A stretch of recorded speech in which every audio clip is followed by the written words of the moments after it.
Tu penses avoir tout compris sur la maîtrise de soi? Aujourd'hui, je vais te révéler pourquoi la vie te teste constamment et comment transformer ces épreuves en force.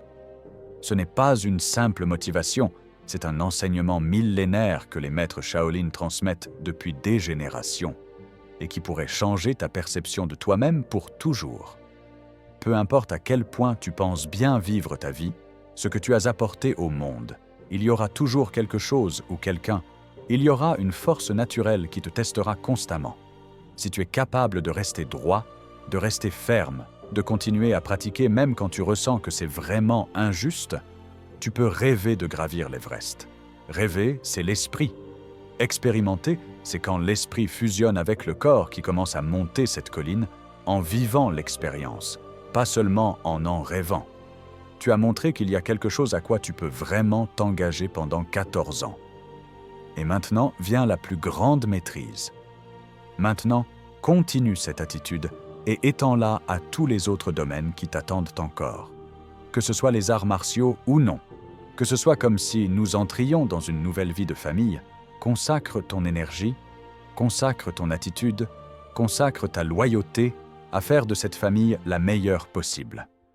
Tout comme nous avons aimé notre art martial, c'est maintenant le moment de l'exprimer dans un domaine différent.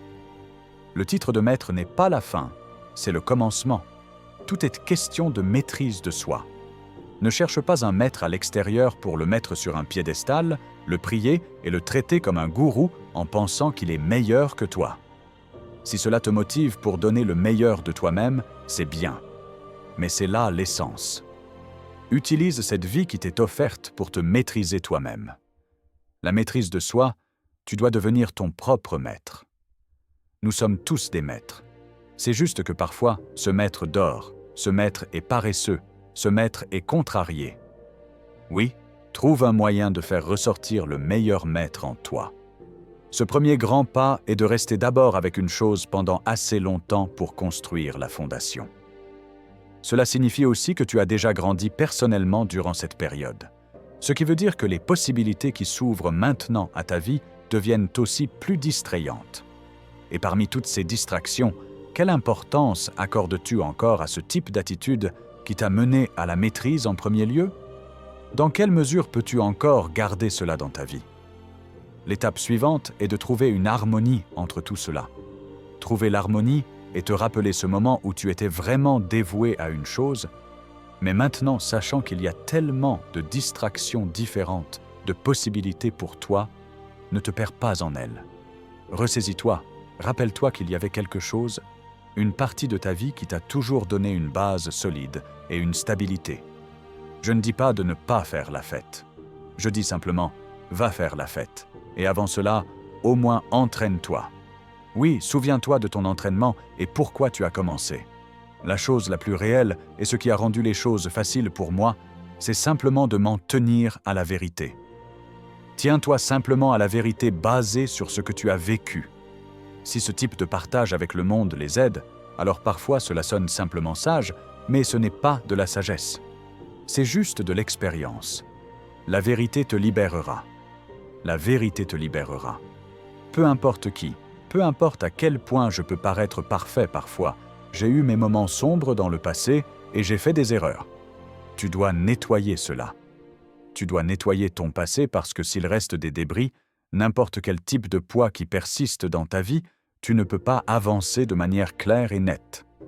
Donc, ultimement, le chemin vers la maîtrise de soi, l'auto-évaluation, l'auto-observation, dans quel but? Pour te nettoyer des rôles que tu as commencé à créer dans cette vie, pour te nettoyer de l'identité dans laquelle tu as commencé à investir tant d'efforts et d'énergie afin de la maintenir. Et tout cela pris ensemble signifie aussi qu'au moment où tu comprends quelle est ta source et quelle est ton essence, ta vision de ce monde devient différente. La façon dont tu vis ta vie, la façon dont tu interagis avec les gens commence à changer énormément au moment où tu commences à comprendre que nous jouons tous un rôle. Et il est temps pour certaines personnes de ne plus vouloir jouer ce rôle, parce que le rôle te limite toujours à quelque chose que tu n'es pas en essence. C'est pourquoi le rôle maintenir l'identité, maintenir la personnalité, ce persona, devient à un moment donné insupportable parce qu'il exerce une pression sur toi. Et c'est le signe pour moi que quelqu'un te dit que ce rôle que tu joues devient trop petit pour ce que tu es vraiment. L'idée est que si en ce moment la seule chose que tu fais toute la journée est dormir, manger, t'asseoir au bureau, rentrer chez toi, sans te connaître, je peux te dire que ton corps est malheureux. Ton corps est malheureux. Et avec le fait que ton corps n'est pas utilisé correctement, tu n'as pas une bonne connexion avec ton corps. Tu ne connais pas les signaux du corps. Tu ne peux pas communiquer avec le corps. Tu manques des signes très, très subtils. Des signes comme « Est-ce que ton corps se sent bien ? De quoi ton corps a-t-il besoin ? Est-ce que tu surmènes ton corps ? As-tu besoin de plus de repos ? Est-il temps de te régénérer ? Ton alimentation est-elle correcte ? Ton alimentation est-elle mauvaise ? Toutes ces choses. Un corps sain porte la possibilité d'un esprit sain. C'est pourquoi l'accent mis sur les techniques de respiration très basiques, la pratique de la station debout, la pratique de la mobilité, juste l'échauffement des articulations, tout cela sert simplement à ramener un peu de conscience dans le corps.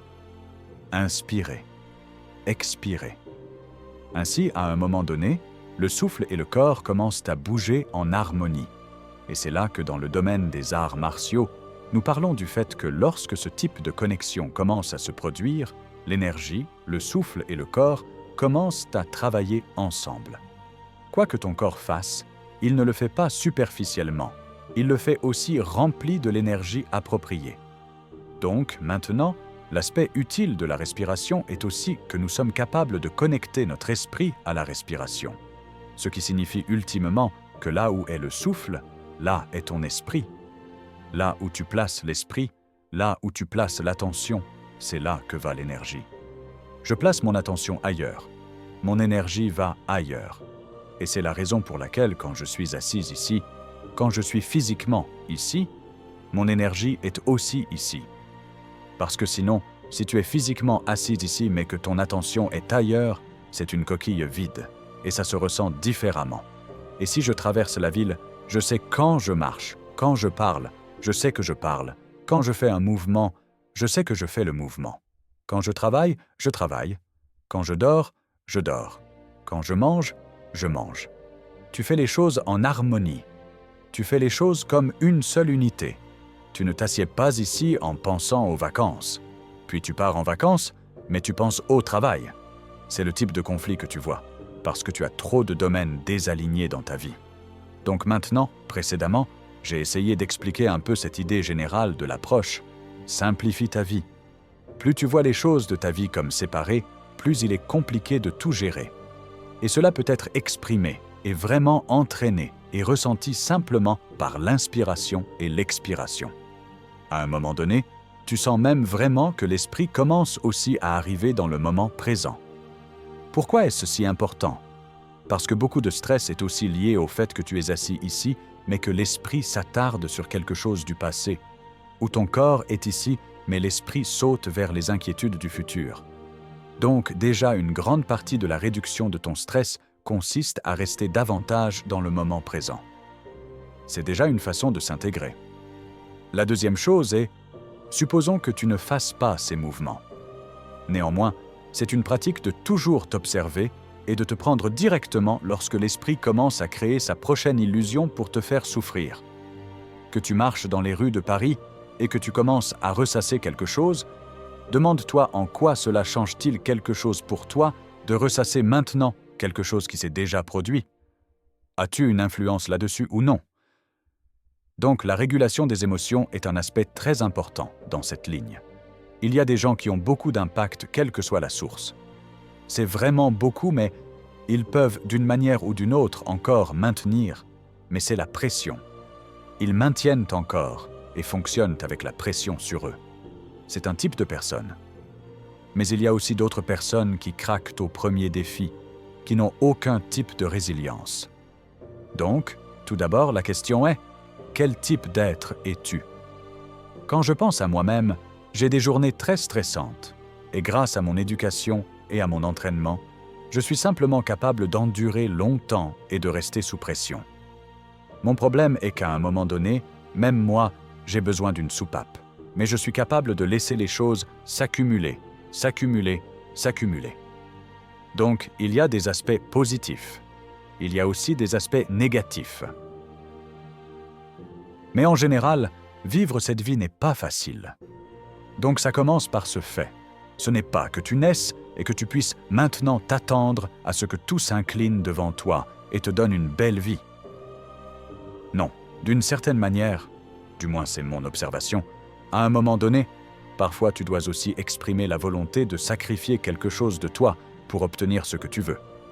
Maintenant, tout le monde veut quelque chose. Mais la question est de savoir si tu es réellement prêt à sacrifier ce qui est nécessaire pour obtenir ce que tu veux.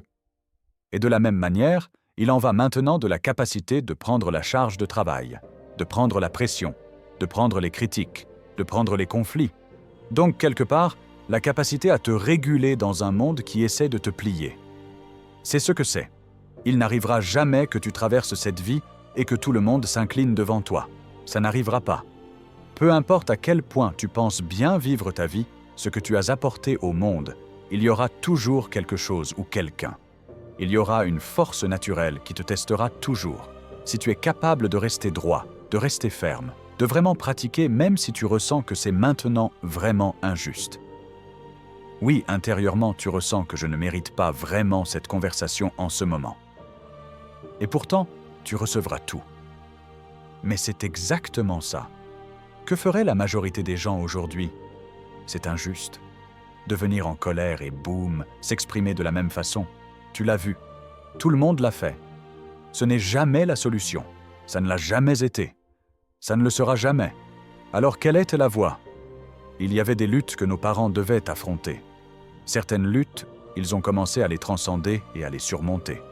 D'autres luttes, ils les ont gardées et n'ont pas été capables de les surmonter. Ce que nos parents n'ont pas pu résoudre est ton problème maintenant. Ce que mes parents n'ont pas pu résoudre, c'est quelqu'un de notre famille qui doit le résoudre. Et quand je sais maintenant que oui, ma prochaine génération marche déjà sur cette terre, plus je peux résoudre. Quand je sais quels sont mes problèmes dans ce monde, je ne le fais pas pour moi. Je le fais pour ma prochaine génération parce que je sais que ce que je ne résoudrai pas dans cette vie, il devra le faire. Quel est le but de la vie? Transmettre ta meilleure version à la suivante. Qui es-tu, Shifu? D'accord. Maintenant, tu poses vraiment une question qui fait partie d'une question que je me pose actuellement aussi. Ce que je ne suis définitivement pas, commençons par là, ce que je ne suis définitivement pas, c'est ce que probablement la majorité des humains sur cette planète pensent que je suis. La figure sur les médias sociaux qui ne fait que jeter continuellement des trucs sages. C'est une partie de ce que mon être est capable de faire. C'est parce que j'ai passé du temps à explorer différentes méthodes pratiques basées sur mes actions, basées sur la façon dont j'ai structuré ma vie et sur ce que j'ai entraîné. Grâce à cela, j'ai obtenu des insights. J'ai acquis une certaine profondeur dans ce domaine spécifique. Peu importe le domaine, au moment où tu passes plus de temps que la personne moyenne à regarder quelque chose, bien sûr, ta compréhension, ta profondeur devient plus profonde à ce sujet. Et donc cela signifie que lorsque tu en parles, ta perspective pour l'expliquer est beaucoup plus riche en détails. Je mentionne cela parce que cela fait référence maintenant à la façon dont j'ai pu exprimer toutes les choses que tu trouves sur Shi Heng Yi sur les médias sociaux. Cela sort simplement de moi parce que je vois ces choses. Je m'en suis occupé moi-même, simplement basé sur le chemin que j'ai parcouru pendant une grande partie de ma vie. C'est ça le Shifu. Mais en même temps, j'aime parfois aussi faire de la moto. Je construis mes propres motos. Je les répare moi-même. J'aime parfois les regarder. Et j'aime aussi les conduire. Et donc parfois je suis dans le domaine d'un mécanicien. Parfois je suis dans le domaine d'un coureur. Cela peut aussi arriver. Actuellement, je voyageais en Asie du Sud-Est avec mon frère et avec ma mère aussi. Parfois je suis le fils, parfois je suis le frère. Parfois je suis un très bon ami. Il y a de nombreuses facettes, je pense qu'un être humain est capable de s'exprimer. Et donc, qui es-tu? Tous ces aspects, tout ce que j'ai exprimé jusqu'à maintenant.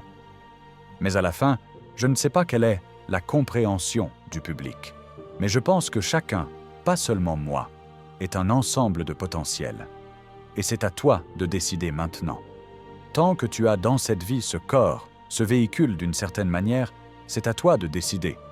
Comment aimerais-tu canaliser ton potentiel basé sur le corps, basé sur le véhicule qui t'a été accordé et offert maintenant dans cette vie?